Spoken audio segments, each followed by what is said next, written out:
الذي خلقني فهو يهدين والذي هو يطعمني ويسقين وإذا مرضت فهو يشفين والذي يميتني ثم يحيين. Para hadirin dan hadirat yang dirahmati oleh Allah Subhanahu wa taala, kalau kita perhatikan ya terhadap kondisi masyarakat sejak dahulu maupun sekarang, ya, kita lihat banyak di antara mereka yang menjauhi kebenaran, terjauhkan dari al-haq dengan berbagai macam penyimpangan mereka. Setelah kita lihat dan kita teliti, ternyata kita dapati di balik penyimpangan mereka, di balik kesesatan mereka adalah salah dalam mengambil sumber. Salah dalam mengambil sumber akidah maupun ibadah. Ternyata di balik penyimpangan mereka ada sumber-sumber yang mereka jadikan pegangan untuk berakidah maupun beribadah. Oleh karenanya, pada kesempatan kali ini beliau akan menyebutkan tentang beberapa penyimpangan-penyimpangan ya secara singkat yang ternyata di balik penyimpangan tersebut ya adalah karena sumber-sumber yang tidak jelas. Oleh karena seorang harus berhati-hati. Jangan sampai dia memilih sumber yang salah dalam berakidah, berkeyakinan dalam beribadah. Contohnya kata beliau, ya, sebagian orang tatkala hendak berdalil untuk menyebutkan keyakinannya, akidahnya atau ibadahnya, maka dia berdalil dengan apa? Bukan dengan Al-Quran dan Sunnah, tapi berdalil dengan kisah-kisah, dengan hikayat-hikayat, atau dengan khobar-khobar yang lemah, atau dengan kisah-kisah Israiliyat. Ini bicara tentang akidah, bicara tentang ibadah, dalilnya apa? Kisah begini, kisah anu, hikayat ini, hikayat anu, ada hadis-hadis yang lemah, ada kisah-kisah Israiliyat. Ya. Maka, apakah kita bisa mengenal agama Allah dengan kisah-kisah tersebut? Kita tinggalkan Al-Quran dan Sunnah, kemudian kita berdalil tentang akidah dengan kisah-kisah, dengan kabar-kabar yang tidak jelas. Ini ada model manusia seperti ini. Sesat karena berdalil dengan kisah-kisah. Ada model yang lain, tatkala dia berbicara tentang akidah, tentang ibadat, ya, maka dalilnya apa? Pengalaman, tajribah. Kata dia, ini sudah saya coba, saya begini-begini, saya keyakinan begini, baca begini-gini, sudah terbukti. Atau ini sudah terbukti, bukan saya yang coba, tapi ada orang yang coba. Atau dia bilang guru-guru kami sudah pernah mencobanya. Kau? Saya belum, tapi guru-guru kami sudah apa? Mencobanya. Jadi akidahnya diambil dari percobaan. Ibadahnya diambil dari apa? Percobaan. Ya. Ini berbahaya para hadirin hadirat yang dirahmati oleh Allah Subhanahu wa taala. Coba kalau akidah kita diambil dari percobaan. Saya punya percobaan, saya bilang percobaan saya bagus. Kalau kita berkeyakinan begini, beribadah begini, beramal begini, nanti begini-begini. Datang orang lain, saya punya lebih bagus lagi. Saya sudah coba lebih bagus daripada itu. Terus bagaimana? Apa kita mengenal agama Allah dari percobaan?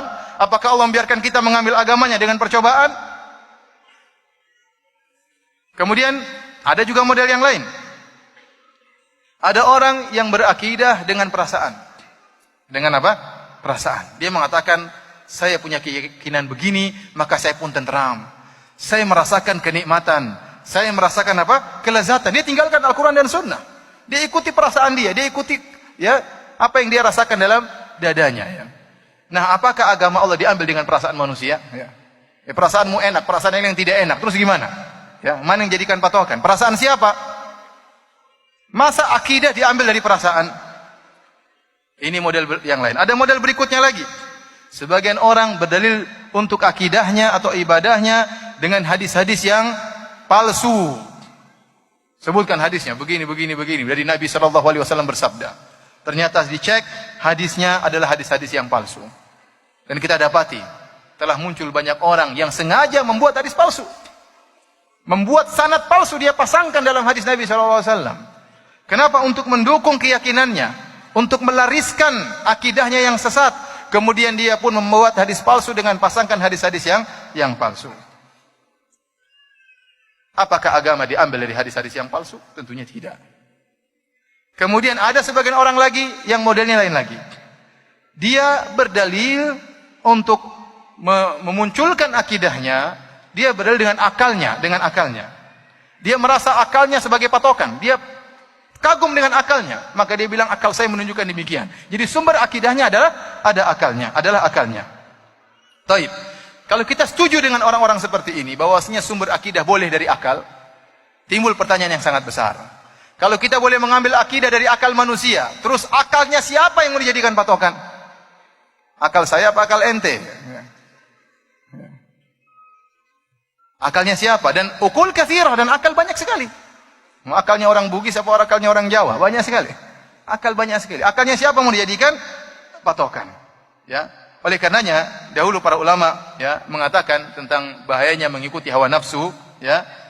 Kata mereka, "Lau kanatil ahwa'u hawan wahidan," kalau seandainya hawa nafsu itu cuma satu hawa nafsu, maka dikatakan bahwasanya kebenaran berada pada hawa nafsu. Yang jadi masalah hawa nafsu itu bermacam-macam.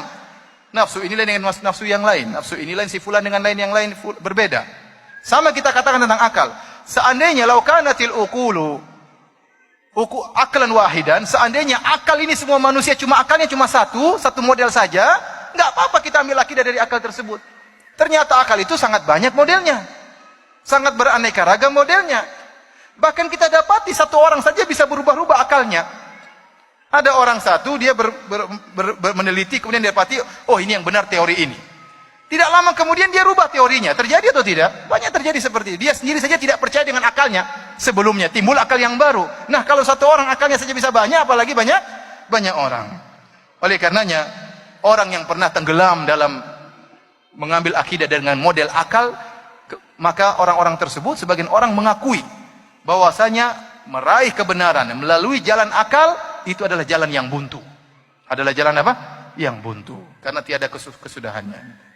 Model berikutnya, kata beliau, ada sebagian orang yang menjadikan sumber akidahnya adalah perdebatan, jidal, debat, ya. Dijadikan sebagai sumber akidah. Oleh karenanya sebagian salaf dahulu pernah berkata, ya, man ja'ala dinahu raudhatan lil khusumat aktsara tanaqul. Barang siapa yang menjadikan agamanya adalah tempat untuk perdebatan, ya, tempat untuk debat-debatan, maka dia akan sering berpindah-pindah. Sering akan berubah.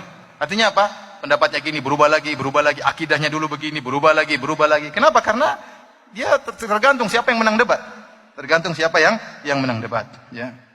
Dia akan berpindah dari satu pendapat ke pendapat yang lain. Tidak ada kekokohan dalam akidahnya. Tidak ada ketetapan dalam akidahnya.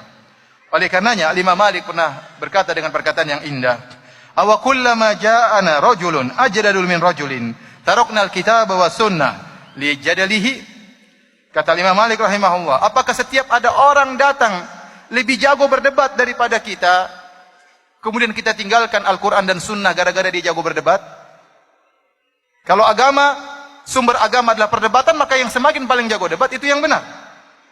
Datang seorang kepada Imam Malik, berkata, "Wahai Imam Malik, saya ingin debat dengan engkau." Lihat cerdasnya Imam Malik. "Saya ingin debat dengan engkau masalah agama." Apa kata Imam Malik? "Fa'in golabtani," kalau kau yang menang debatnya, kata dia, "Ittabi'ni," kalau gitu kau ikut saya wahai Imam Malik. Baik.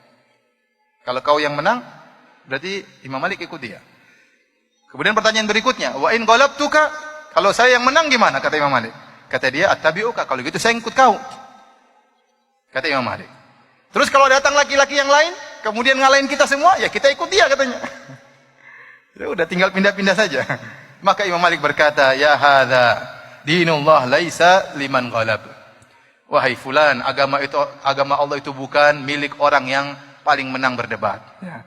Agama Allah adalah dengan Al-Quran dan Sunnah Nabi Sallallahu Alaihi Wasallam.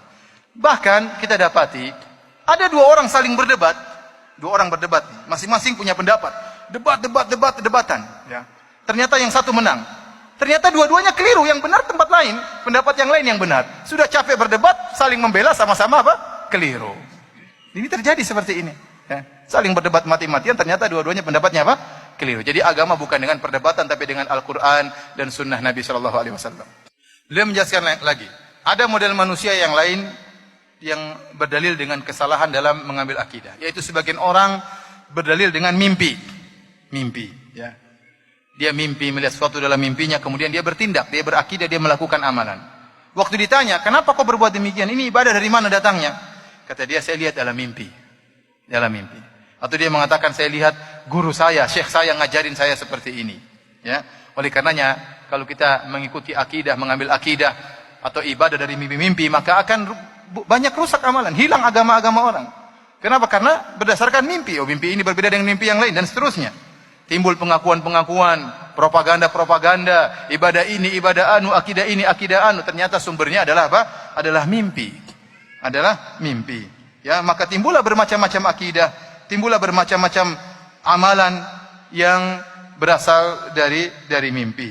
Oleh karenanya, beliau mengatakan para ulama telah ijma ulama. Tidak ada khilaf dalam ulama. Kalau kita katakan ijma, konsensus, berarti tidak ada ulama yang khilaf. Bahwasanya mimpi tidak boleh dijadikan masdar hukum. Mimpi tidak boleh dijadikan sumber hukum. Seorang tidak boleh kemudian mengambil hukum dengan melihat apa? Dari mimpinya. Ini kesepakatan para ulama. Para hadirin dan hadirat yang dirahmati oleh Allah Subhanahu wa taala, beliau juga menyebutkan model yang lain. Sebagian orang mengambil masdar akidah, sumber keyakinan, sumber untuk beramal dengan metode yang lama dan berulang-ulang. Sejak dulu sudah ada metode ini. Metode yang menyimpang tapi berulang-ulang. Yaitu apa? Ini warisan nenek moyang. Warisan nenek moyang. Dan ini sudah diingatkan oleh Allah dalam Al-Quran. Kata Allah Subhanahu wa taala, "Wa ma arsalna fi qaryatin min nadhirin illa qala mutrafuha inna wajadna aba'ana ala ummah wa inna ala atharihim muqtadun." Kata Allah Subhanahu wa taala, ya, dan tidaklah kami mengutus pada setiap negeri seorang pemberi peringatan, itu seorang rasul, kecuali orang-orang tersebut, para pembesar-pembesarnya berkata, kami sudah mendapati nenek moyang kami di jalan ini dan kami hanya tinggal mengikuti ajaran nenek moyang kami. Ini sudah setiap rasul mendapati seperti ini. Ternyata dalil metode ini mengikuti warisan nenek moyang itu dari dulu sampai sekarang masih ada. Tidak pernah selesai-selesai. Oleh karenanya saya mengingatkan bahwasanya adalah perkara yang salah, ya. Dan ini bukan dalil, dalil Al-Quran dan Sunnah. Oleh karenanya coba kita dapati orang yang seperti ini. Ada orang dia sangat berpegang teguh dengan warisan nenek moyangnya, padahal salah. Tapi kalau kita ceritakan kepada dia, ada orang lain, tentang orang lain yang punya keyakinan yang lain, yang juga berdalil dengan warisan nenek moyang yang lain, maka dia pasti menyelisih. Dia bilang, kenapa itu ikut nenek moyangnya? Padahal dia juga ikut nenek apa? Nenek moyangnya. Dia juga ikut nenek moyangnya. Kemudian para hadirin dan hadirat yang dirahmati oleh Allah Subhanahu wa taala, kita sangat yakin, ya, kita ini sekarang masih hidup dan kelak kita akan menjadi nenek moyang. Iya atau tidak? Yakin atau tidak besok jadi nenek moyang? Kita akan jadi nenek moyang. Dan kita tahu diri kita ini siapa? Apakah kita ini maksum, tidak pernah salah? Atau kita tempatnya salah dan benar? Nah, kalau ternyata suatu hari, entah 1000 tahun lagi kita sudah jadi nenek moyang, apakah pantas cucu-cucu kita berdalil dengan kita padahal kita tahu kita tidak maksum? Apakah pantas kita dijadikan dalil sebagai warisan nenek moyang? Jawabannya tidak benar. Tidak pantas. Kita sendiri ngerti kita tempatnya benar dan tempat apa? Salah. Suatu saat kelak kita akan menjadi apa? Nenek moyang, dan tidak pantas kita dijadikan dalil. Taib. Kalau kita setuju, taruhlah kita setuju dengan perkataan banyak orang, ini warisan nenek moyang. Taib, kita setuju bahwasanya sumber akidah adalah warisan nenek moyang. Pertanyaan berikutnya, nenek moyang siapa? Nenek moyang orang Bugis? Orang Jawa? Orang Arab kah? Orang Ambon kah? Nenek moyang siapa yang mau jadikan apa? Dalil.